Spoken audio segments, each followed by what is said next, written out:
Hello mga kaibigan, kamusta na kayo? So, ang video natin na to is pang-unbox tsaka pag-build na rin ng 12.6 sa 12 volt lithium ion.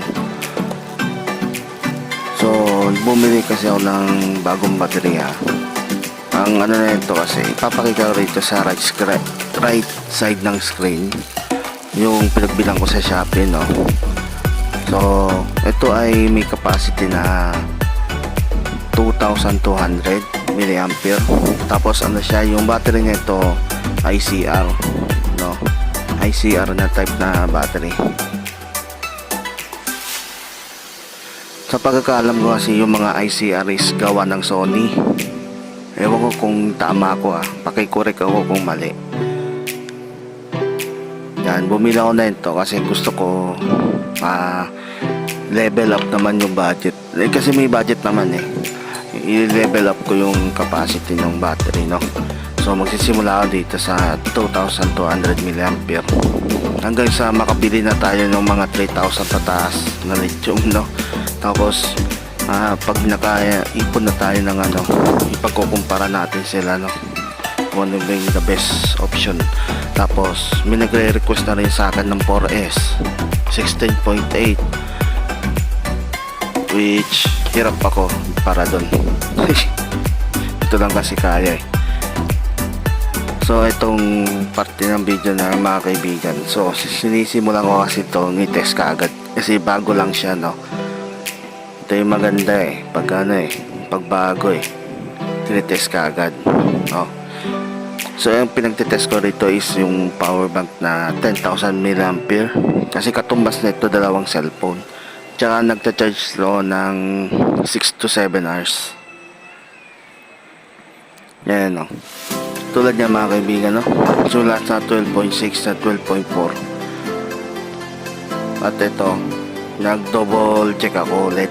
11.8 yan mga kaibigan. Nalauna to ng madaling araw, no? Madaling araw ba? Umaga na. Basta yun. So, ano na siya mga kaibigan, no? Malapit na siyang mapuno. So kinakaya naman kasi 2,200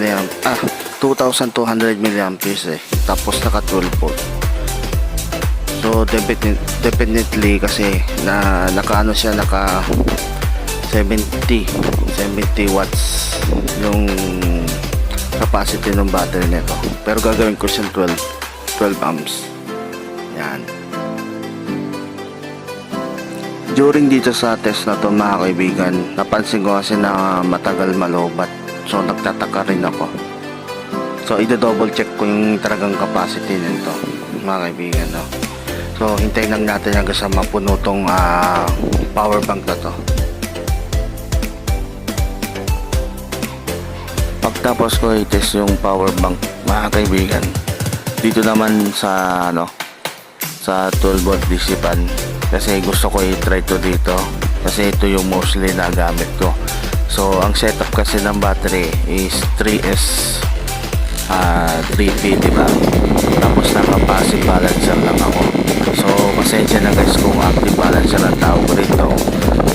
Just to correct lang, passive balancer lang ang tawag. So naka-high yung setting nitong electric fan kung maririnig yung ugong. Yan, no?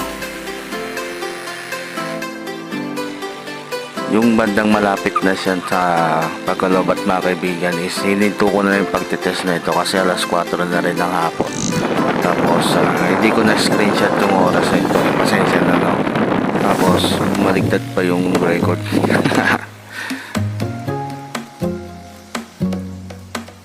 So mga kaibigan, dumating na yung parcel ko na. So yung parcel ko kasi bumili kasi ako sa Shopee ng step down na converter, tapos yung step up na converter, tapos yung yung BMS niya. Yung BMS na ito mga kaibigan, yung binili ko, yung merong kasamang charge.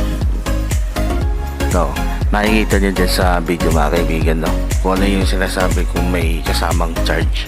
Kasi yung BMS kasi na alam natin, yung kulay green, ano yun isa lang yung daanan ng output tsaka input. Ito dalawa, input tsaka output, nagkaiwalay siya mga kaibigan. So ito yung BMS natin, 3S60 ampere.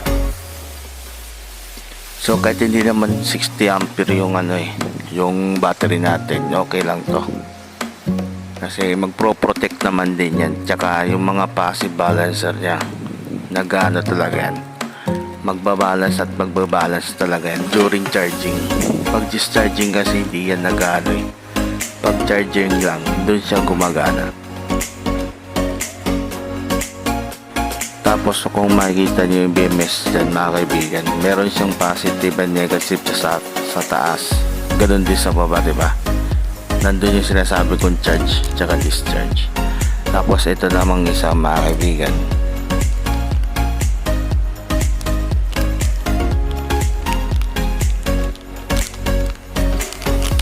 ito yung yung step down na converter mga kaibigan, no?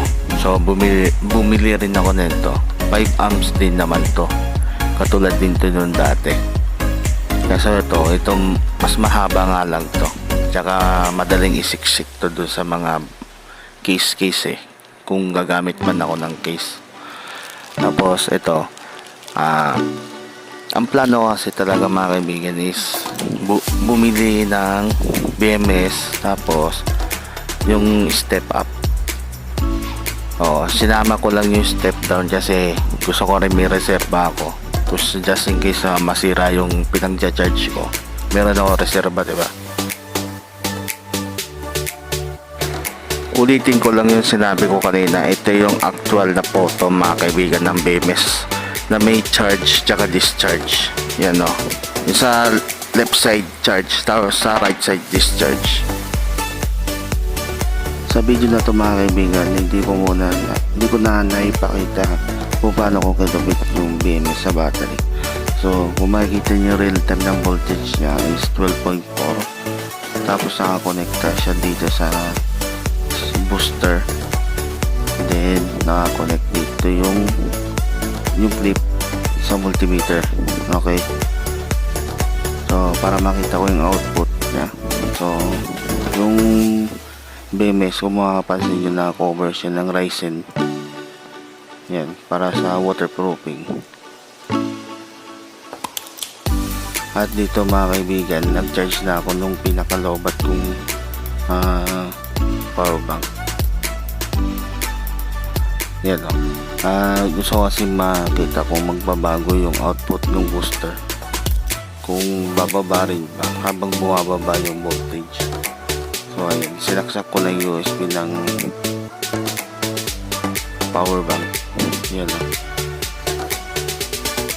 At nagsisimula na mag-recharge tong power bank ko.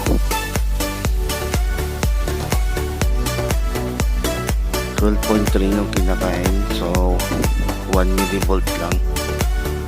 12.8 pa rin yung nakikita ko reading. Ito yung booster o. Ayan.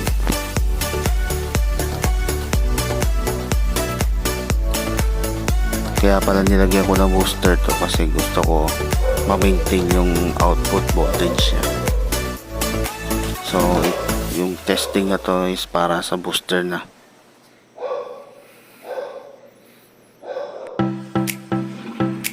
At dito sa clip na to mga kaibigan is almost papuno na yung power bank. At dito sa voltage natin is 11.1 na. Ito yung voltage ng battery mismo. So tignan naman natin yung sa booster. Nandiyan yung booster, nakakabit pa rin. Yan, 12.8. Ibig sabihin successful yung plano. So nagkaroon ako ng stable na output at hindi siya umiinit mga kaibigan. So tamang tama lang to. So okay na okay yung boost. Dito naman sa clip na to, after ko mag-charge ng 3 hours, sisimulan ko ulit dito sa lobat na 2000 mAh na battery. Yung kaninang tinetest ko 2000 mAh din yun. As you can see mga kaibigan, ito pa rin yung method, no? So ayan, no? Lobat pa rin yung load natin. Ito yung load natin. Ayan, i-charge ko na, no?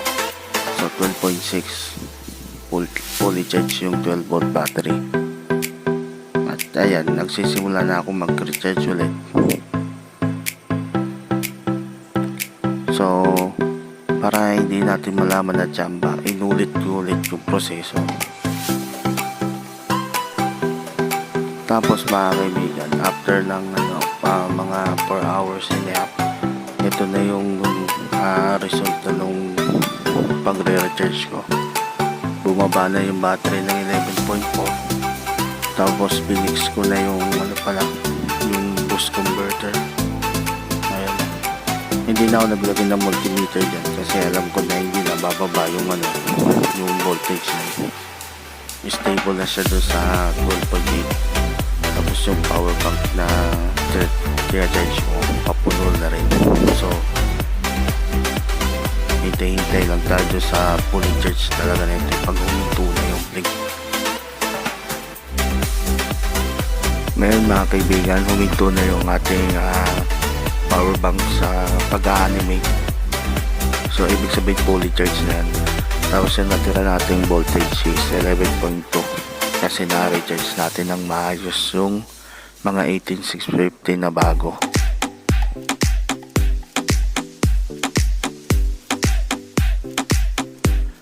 Bilang pagtatapos ng aking video mga kaibigan, sana nagustuhan nyo yung ating pagtitesting dito sa bago kong battery na 18650 na may 2200 mAh. So hindi naman ako binigo ng battery na to.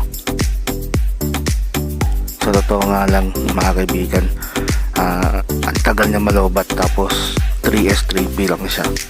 Napuno na yung 20,000 mAh na power bank. So wala na akong doubt doon. Ang masasabi ko lang mga kaibigan is legit yung nabili kong battery sa Shopee. So okay na okay yung mga battery nila doon. So ingat-ingat na lang tayo din sa pagpili ng mga battery online, no? God bless mga kaibigan. Bye.